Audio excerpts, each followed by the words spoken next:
El presidente López Obrador presentó al Senado la terna de las abogadas, entre las cuales una de ellas habrá de sustituir el lugar que deja vacante la ministra Margarita Luna. ¿Por qué es importante? O sea, ¿y quiénes son estas personas?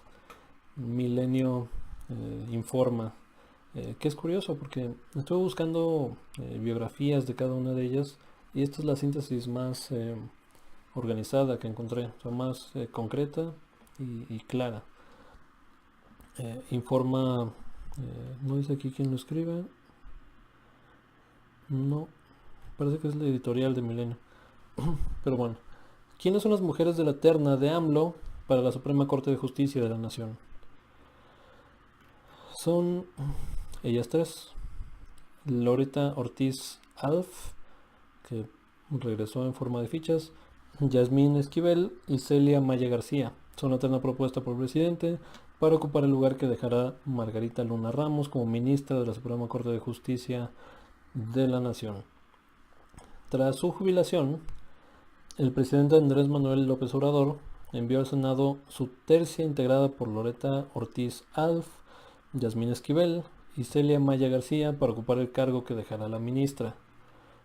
Ahora, la primera de ellas, Loreta Ortiz Alf, es abogada abocada a la defensa de los derechos humanos y de los migrantes. Además, es cercana al presidente, quien la designó como coordinadora de los foros por la pacificación y reconciliación nacional. Eh, Estos foros, para quienes no sepan, son una cuestión que hizo Andrés Manuel dentro de su campaña y ya como presidente electo. La idea de esto era escuchar a la sociedad civil, principalmente a las víctimas de violencia, desapariciones y todas estas tragedias, para elaborar un plan que le llamó el de pacificación, que después, o sea, no sé dónde quedó ese plan porque lo que ahora está haciendo es militarizar el país a través de la Guardia Nacional, pero bueno, esos eran los foros de pacificación y mucha gente reporta que pues en realidad eran una vacilada, o sea, eran palabras bonitas, escuchar a la gente, ¿no? Buenos deseos, todo esto, pero no desembocaban en un plan concreto de acción, ¿no? Y ahora se ve, ¿no? Ahora con la estrategia se ve.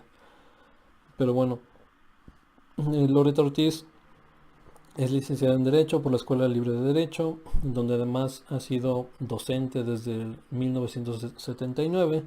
Tiene una maestría en Derechos Humanos por la Universidad Iberoamericana y un doctorado en Derechos Humanos y Derecho Comunitario Europeo por la Universidad de Distancia de España.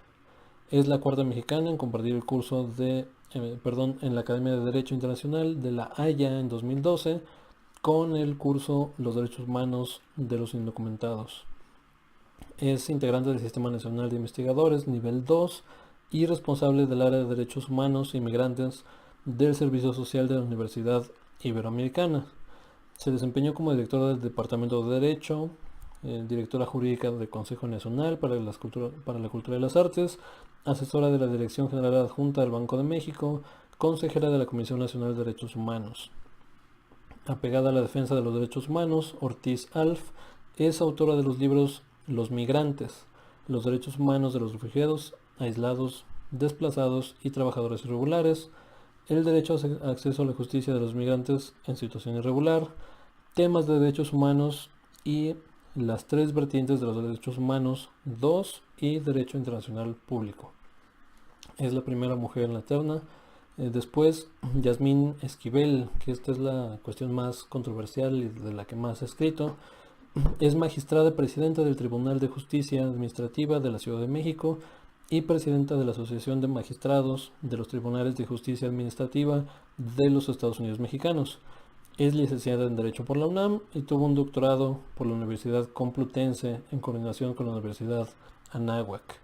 Tiene especialidad en Derecho Administrativo, Derecho Fiscal y en el Sistema Financiero Mexicano de la Universidad Panamericana. Y aquí va lo importante. Ha trabajado en la Procuraduría del entonces Distrito Federal como coordinadora de asesores del subprocurador. Posteriormente fue magistrada unitaria de los tribunales agrarios y luego magistrada de la Sala Superior del Tribunal de lo Contencioso Administrativa del DF. Está casada con José María Ribó, asesor del presidente Andrés Manuel López Obrador en temas de infraestructura del proyecto de construcción del nuevo aeropuerto de la Ciudad de México. Es por esto que es controversial. Ribó es un ingeniero y amigo cercano, ¿no? Muy conocido de Andrés Manuel López Obrador. Desde que él era jefe de gobierno de la Ciudad de México, no sé si desde antes, seguramente desde antes, él hizo varios proyectos de infraestructura para la Ciudad de México. Él parece que asesoró a Andrés Manuel López Obrador en la campaña sobre el tema del aeropuerto. Él licitó para construir el nuevo aeropuerto de la Ciudad de México. Y bueno, en la campaña Ricardo Anaya, que bueno, hay que creerle no lo que se le creería a un Ricardo Anaya, no tal vez la mitad. Ricardo Anaya dice que como no ganó la licitación del nuevo aeropuerto de la Ciudad de México, entonces asesoró a López Obrador para tumbar el proyecto y bueno, ya sabemos lo que pasó, ¿no? Ya se tumbó, ya ese proyecto ya no existe y habrá que ver si Riobó es efectivamente quien construye o de las personas que construya el aeropuerto de Santa Lucía, que ahí me parecería si no grave, por lo menos sospechoso, no tener ahí una alerta.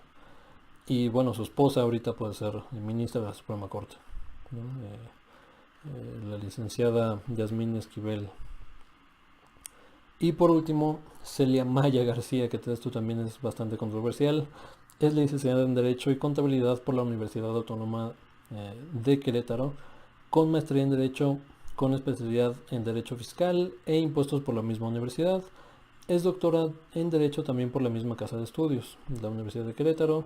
Se desempeñó como agente del Ministerio Público de la Procuraduría General de Justicia del Estado de Querétaro. Ha sido asesora jurídica en área civil y penal en el sector privado. Fue juez en materia civil del Juzgado Tercero de la Ciudad de Querétaro y magistrada del Tribunal Superior de Justicia en el mismo estado. Aquí está una foto muy abrazadita con el presidente. Celia Maya también ha estado ligada a la docencia al impartir clases en la universidad, en la Facultad de Contaduría y Administración de la Universidad Autónoma de Querétaro, en el Instituto de Especialización Judicial del Tribunal Superior de Justicia del Estado y en la Escuela de Derecho del Instituto Liceo de Estudios Superiores. En 2003, y este es el tema que la vincula a López Obrador, fue candidata a la gobernatura de Querétaro por el PRD. En 2012 fue candidata al Senado por la alianza PRD, PT y Movimiento Ciudadano. Y en 2015 contendió como candidata a la gobernatura de Querétaro por Morena y ahí perdió con el PRI. Y 3 años después lo volvió a hacer por el mismo partido y ahí perdió con el PAN. No, obviamente ahorita lo gobierna el PAN en Querétaro. En fin, esa es la terna que presentó López Obrador. Ahora, ¿es ilegal que lo haya presentado de esta forma? No, absolutamente no. Esta pregunta se la hicieron en una conferencia matutina, me parece jueves o viernes, y responde, ¿no? Muy claramente. O sea, no hay ninguna ley, ninguna regla que prohíba a una persona que esté afiliada a un partido político de ocupar un cargo como ministro, ¿no? Ministra. Y sí, no, en ese caso tiene totalmente la razón. O sea, no hay ninguna cláusula que lo prohíba. Y si hubiera alguna cláusula que prohibiera, o sea, no tendríamos la Suprema Corte que tenemos, ¿no? Eso es, digamos, el primer punto. ¿Es antiético? Digo, no sé. O sea, de ahí es, digamos, una propuesta, una pregunta más complicada, que yo diría que eh, se ve raro, ¿no? Digamos o sea, que invites a tus cuates a tu gabinete, digo, es totalmente normal, todos los gobiernos lo hacen, pero debería ser así, no debería ser las personas más competentes. Ahora, estas personas, estas 3 abogadas, son las que, según López Obrador, tuvieron la mayor calificación en el proceso de selección y por lo tanto, entonces son las que elige para la terna, ¿no? que presentó al Senado. Esto, digamos, es importante porque mucha gente, O sea, yo creo que la mayoría de la gente no estamos conscientes de lo importante que es la Suprema Corte de Justicia para un país, ¿no? Para una nación, para México. Eh, como está configurada actualmente, o sea, son 11 ministros en total, con un ministro presidente entre ellos. Actualmente, si no mal recuerdo, son 7 ministros que fueron nombrados por el PAN, entre Fox y Calderón. De Fox creo que quedan 2 todavía, y los demás de Calderón. 3 de Peña Nieto, esos ya son 10, y uno que fue nombrado en diciembre apenas por López Obrador. Eso te habla de que hay un corporativismo, no hay un conservadurismo predominante en la Suprema Corte de Justicia. Apenas, no digamos, y lo pongo tan franco porque muchas veces ese común entre abogados y sobre todo entre jueces y juezas que digan no, o sea, mi partido político y mi ideología no permean en mi actividad, ¿no? Soy totalmente neutral y estoy por encima de todo lo que tenga que ver con una ideología política, ¿no? Yo aplico mi chamba y soy totalmente imparcial y eso es una mentira. O sea, nadie es totalmente imparcial, todos tenemos una ideología y todos llevamos esa ideología a nuestro lugar de trabajo, ¿no? Y sobre todo cuando tomas una decisión en el papel, ¿no? De cuando tienes que elegir culpables o no, claro que permea tu ideología, no es muy difícil que no lo haga. Entonces, eh, hemos tenido un sistema de justicia, como decía, corporativista, ¿no? Las deducciones fiscales, no devoluciones multimillonarias a empresas, o sea, son decisiones que si te inclinas hacia los intereses corporativos vas a tomar, versus si te inclinas a los derechos de la gente no los vas a tomar. Entonces, en conclusión, esta gente tiene una ideología, claro que sí. Seguramente es una ideología más cercana a la de López Obrador, una ideología de izquierda. Y si me preguntas a mí, y tal vez voy a ser un poco cínico en ello, eh, quiero más ministros y ministras progresistas en la Suprema Corte. O sea, esto te abre las puertas a la interpretación de la norma a favor de la gente y no a favor de unos intereses, ¿no? De pocos.